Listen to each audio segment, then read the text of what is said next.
Tichingoti rest in peace kuna Stulisiwe Makwanya kana kuti Christabel Makwanya. Christabel Makwanya akafa mushure mekunge aita tsaona muna Seke Road. Asiya vana vake 2. One musikana ari form 3, mukomana ari grade 4.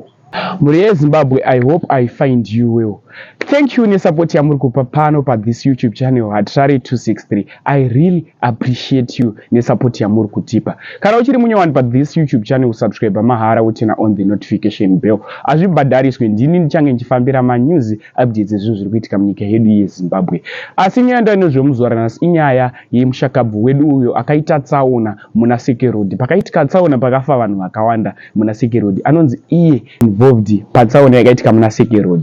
Chinorwadza panyaya iyi ndechekuti Christabel paakaita tsaona pana uyu uyo aifamba nekombi yakewo akapfuura nepachiitiko ichichi achinyepera kuda kubatsira vanhu. After asvika apapa akasvika akaba foni yemushakabvu wedu Christabel Makwanya. Aba foni aana kuiflash, akaenda nayo iri zvairi akanoitengesa ine password ine mapix aChristabel Makwanya.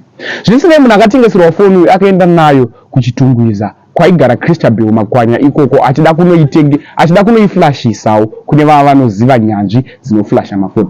Asvika kuchitungwiza foni yakabatwa pawopepa panga pana Christabel Makwanya. Muflashi wefoni akabhaziya munhu zvakanzisawira chimbomira panapa. Foni iyi ifoni yemunhu afa patsaona ende afa nhasi. Foni iwayola kupi ndopa akataura kuti ndaitengeserwa nanhingi. Murume waChristabel Makwanya akafonerwa akasvika ipapo. Pavakazotora munhu akatengeserwa foni achida kunosungiswa. After atora munhu akatengeserwa foni achida kunosungiswa akabvata aiwa ndondowari munhu anitengesera foni ndokumuziva ndatibatei munhu anitengesera foni. Pavakazobata Terenze Maviniki.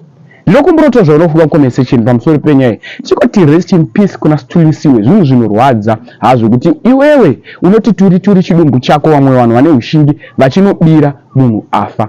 Chikoti rest in peace kuna Stulisiwe Makwanya. Stulisiwe Makwanya akasiya vana vake 2, one angari form 3 nemukomana angari grade 4, musikana ndiye angari form 3. Zvinorwadza, zvinosereresa. Ndiye wamanga muchiona pa screen. Much love.